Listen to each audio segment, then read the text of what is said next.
Good morning guys. May bago tayong vlog ngayon. Ngayon guys, isang speedboat ride from the island of Romblon to Tablas Island. Yung approximately nasa 16 kilometers daw ito guys ang distance. So ngayon on board tayo ng rescue vehicle ng ating provincial government of Romblon. Naki-hitch tayo guys. Hindi po atin yan nakikireta dito every time na nagkataon na may paalis itong bangka na ito o Butang Tablas. Kasi guys, dito tayo ngayon na destino sa isang isla. Ngayon guys, ito yung tinatawag na Romblon Bay. Makikita nyo sa unahan yung isang barko, yung kulay dilaw na binibining Batangas ng Montenegro Shipping Lines. Ayun guys, ayan, dito na tayo sa gitna.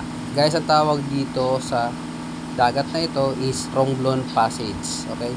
Technically, ang tawag dito ay Romblon Passage. Isang makipot na daanan. I mean, comparatively speaking, sa ibang karagatan, ito ay makipot lamang. Pero dito dumadaan guys, ang mga barkong komersyal, passenger, papuntang Visayas, Mindanao. Actually guys, nung dumadaan kami dyan, nasa unahan namin, hindi ko lang natamaan ng camera, yung pinakamalaking barko ng Togo Shipping na MV Maligaya or yung nakikita rin napakahabang barko ng Togo. So ngayon guys, eto sakay tayo ng dalawang 150 horsepower equals that is 300 horsepower na fiberglass speedboat.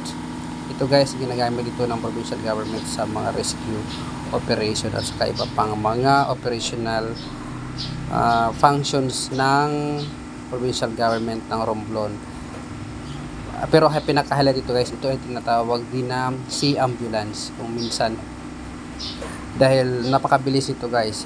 Actually yung 50 to 1 hour na roro trip mo o kaya ay bangka, dito guys inaabot lang ng 15 minutes.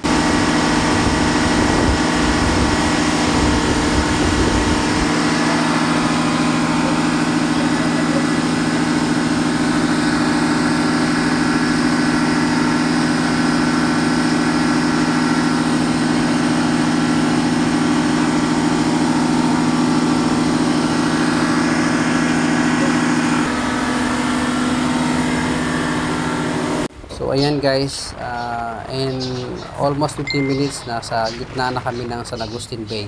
I mean sa harap ng San Agustin. Nakikita na natin yung white beach and then yung mga structures ng San Agustin. Okay, anyway, nag-skip tayo ng video ayan, nandiyan na yung tinatawag na the dome ng San Agustin. Ang pinagmamalaking the sail, yung very unique design ng kanilang port terminal. Kung tingnan nyo guys, napakaganda ng dagat. That time, nung trip namin, yung parang plansado yung dagat. So dito guys, ulitin ko lang, kung sa Roro ito, it will take about 50 to 1 hour. I mean, 50 minutes to 1 hour or 60 minutes. Pero sa speedboat na to, sinakyan namin that time is only 15 minutes. Ayan. So, salamat kay Kuya.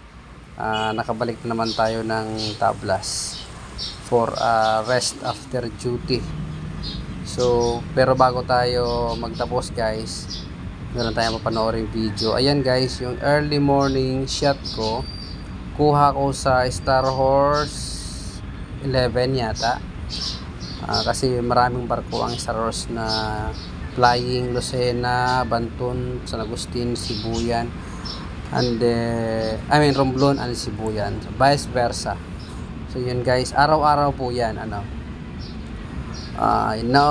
that time is nauna kaming bumaba dyan. Ako sumakay sa Reina Timotea ng Montenegro Shipping Lines Incorporated. Guys, pareho silang galing ng Lucena. So silang dalawa ay sabay na umaalis ng Lucena. Pero pagdating dito sa Romblon Island, so doon sila nagkakaroon ng diferensya. So yan guys, etong shot na to is the Romblon Bay. Okay, yung sikat na Romblon Bay, dahil dito nagsishelter ang mga barko. So yun guys, dito na kami, padaong na kami. San Agustin. Si Kuya ay nagpe-prepare na for docking maneuver. Magre-reverse na siya ng kanyang speedboat kasi nakaharap doon sa wharf yung rear portion ng speedboat. So dahan-dahan na kaming nagre-reverse para makadaong na rin. That time yata meron silang hinihintay na mga padala. Okay guys, salamat sa inyong panonood hanggang sa matapos yung video natin sa isa uli nating vlog ng pagta-travel dito sa loob ng probinsya ng Romblon. So sana nag-enjoy kayo at sana ay hindi kayo mananawa sa panood ng aming mga video. Sa susunod po muli, ride safe, keep safe. God bless po sa inyo lahat.